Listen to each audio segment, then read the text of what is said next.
Salutations, purpose seekers, and welcome to Livelihood Practice, where we ask questions about livelihood and we answer with psychological tools and learning tips to help heal and nurture our stories. My name's Amy. I am a former homeschooler and I graduated UCLA with a personally designed interdisciplinary major addressing psychological development, education and pedagogy, sociocultural change, and communications between these systems. Now, today's question is, why not choose a doctorate? Why I ended up deciding to choose a Master's of Social Work over a Doctorate of Clinical Psychology.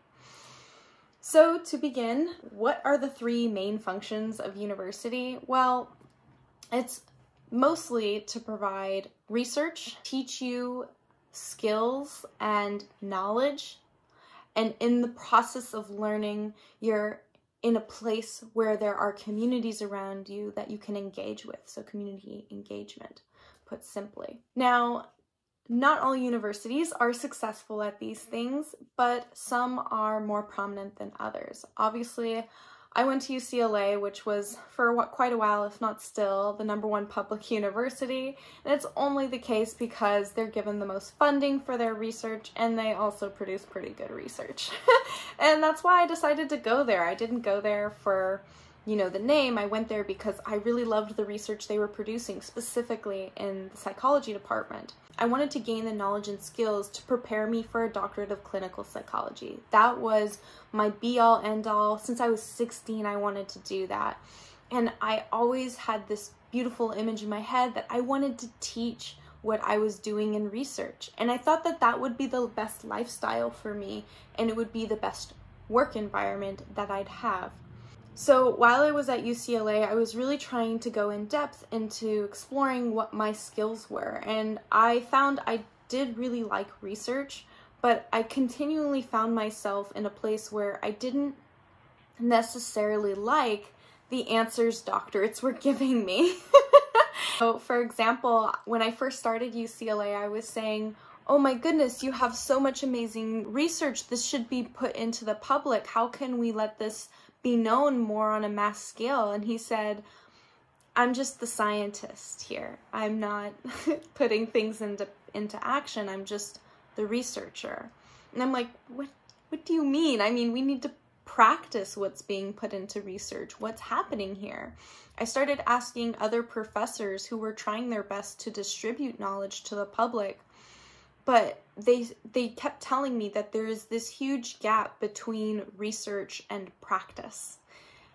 I was quite baffled to see that there was not enough politically being able to address where the transition was producing all this research that oftentimes went back into a drawer or a box, and if possible on another paper, than actually being used for practical purposes to support society. So obviously baffled, I felt like I needed to see where I belonged in society when I had this huge chasm in me wanting to address the gap between research and practice. And I clearly felt that a lot of politicians were, to put kindly and lightly, research illiterate. So they didn't know how to apply research in a way that could be utilized by the public and people working to support the public. When I went to professors, I kept asking them, what's the best thing to prepare me for a doctorate?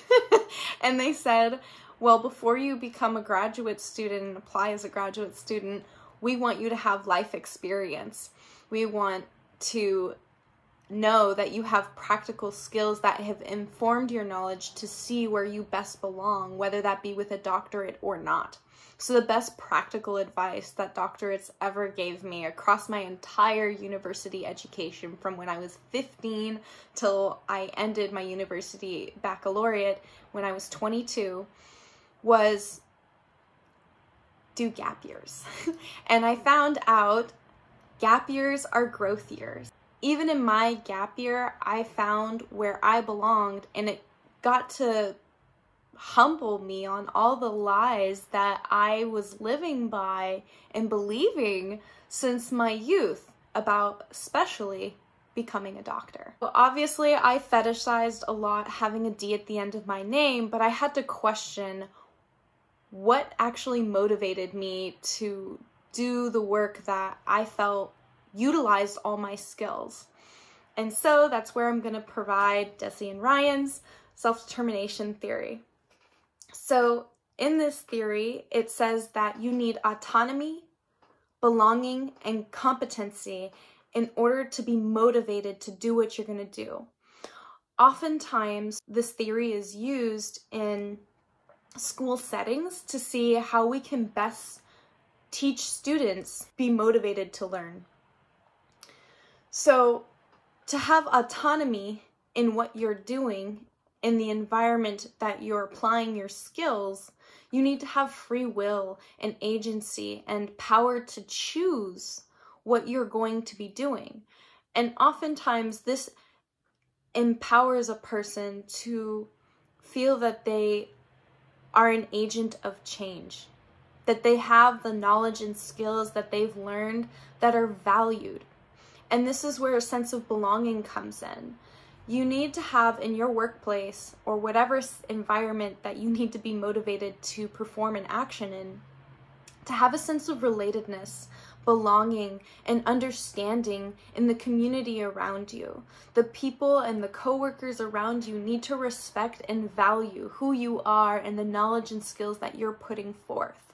And when this happens, a person truly can feel like they're welcomed and that they're important in this part of whatever is being processed and performed in a work structure. And lastly, that's where competency comes in. In order for someone to truly feel like they belong, they need to have a sense of true knowledge and skills that have prepared them to act in the workplace.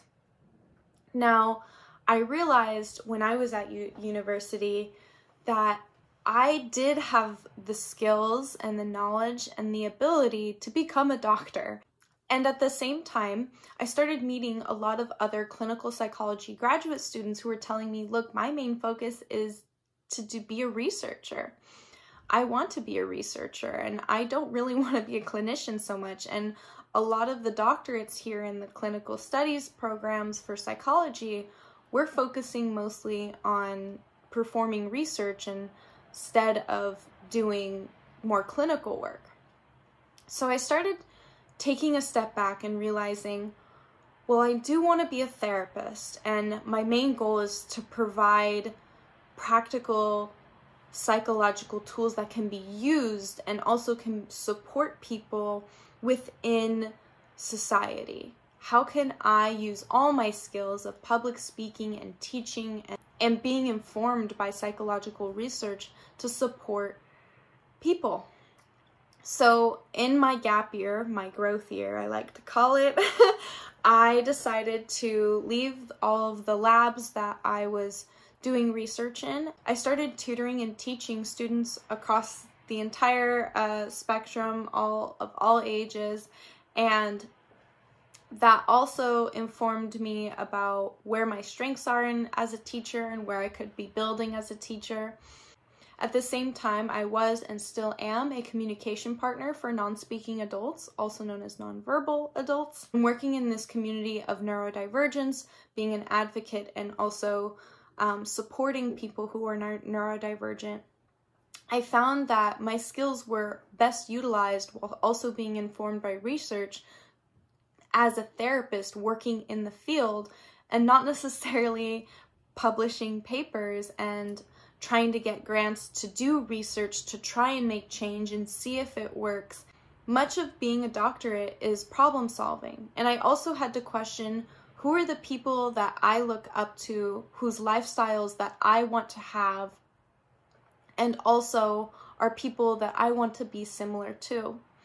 So looking around at all of my mentors and role models, not only in the research realm, not only in the doctorate realm, but also in the master's realm, just being therapists with a master's, I realized that the time schedule and the lifestyle that was contrasted between a doctorate and a master's truly was a doctorate had to sacrifice a lot of flexibility in their time. A doctorate has to teach as a TA across different subjects at the university they're working for. They're also in a lab with an advisor, and oftentimes they do the research that their advisor wants to do, not necessarily all the research that they independently want to do.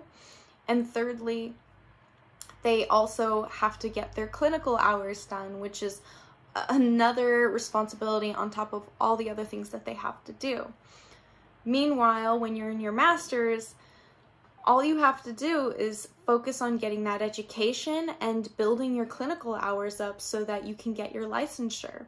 When you get your doctorate, you still have to build those clinical hours up. And here in California, you have to have 3,000 hours of clinical service in order to get your licensure.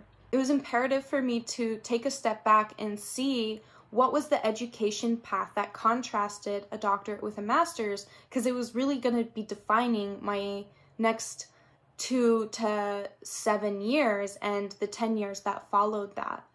In your 20s, you're given so much pressure in order to decide what you're supposed to do. And I found so often is the case, all these 18-year-olds who go into university because they're sold the societal lie that they're supposed to go to university to figure things out, never getting a chance to really explore community college and the breadth and depth of so many different majors before deciding on what major is best for them and what kind of career path is best for them. They're sold this societal lie that you're supposed to go to university, you're supposed to go and spend all this money on classes that are your general education, when your general education truly expands across your whole life. And on top of that, when they're out of university, when they're 21, 22 years old, they're struck by the workforce requiring knowledge, skills, and a lot of past experiences that they don't have with a bare minimum of a bachelor's, and oftentimes they're hoping you have a master's to that. And they're paid little to nothing, and oftentimes these college students need 2 jobs after they leave university and not just one, because that bachelor's degree, that piece of paper, doesn't mean much. On top of the societal narrative pushing a lot of students to go for a graduate education, which I am obviously a supporter of. I applied to my own program of Master's of Social Work and I got into USC. I decided that that was the best path for me because all the mentors that I had around me, my gap year that inspired me, and my life experiences teaching me that I was sold an illusion about this prestige and elite status of a doctorate really struck me as not going to give me the life I really wanted, and that a master's was going to answer that for me. And on top of that, obviously, there's the financial concerns. You think that as a doctorate, the best thing for you to do to make more money is get that D at the end of your name. But I realized that that's not necessarily important. Truly, I found that a lot of the people that I looked up to who had the lifestyles I wanted had master's degree, and they had a sense of belonging, and oftentimes they were making as much, if not more, because of their more hours of licensure and clinical experiences gave them more money compared to those who were doctorates, who were almost starting from the ground up because they felt they needed this doctorate. Now, this is nothing against doctorates. I love doctors. I have many friends who are in their doctorate programs, and I think what they're doing is amazing. We need people who will become doctors. But we also need people to realize that they don't need to become doctors, and there's a lot of false narratives that our society takes. Now, I want to leave with this quote by Esther Perel, who's not a doctor, but she has a lot of clinical experiences. Esther Perel said, "There's no greater source of joy and meaning in our lives than our relationships with others." And if we can take away from this that our sense of belonging in relation to the people around us, it truly shapes how we feel about society and our sense of belonging within it. So I hope that this video was helpful for you. If it was, please leave a like.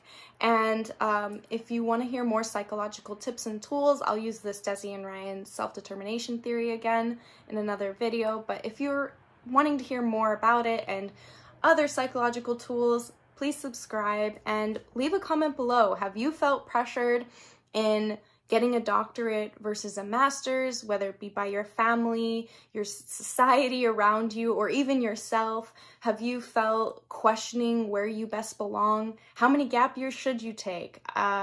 I'd love to hear what your thoughts are and any questions that you might have. I truly value it, and I'll make more videos about this because the transition period after university is very difficult, and I'd love to support in any way possible and also share my story in hopes that it can help you too.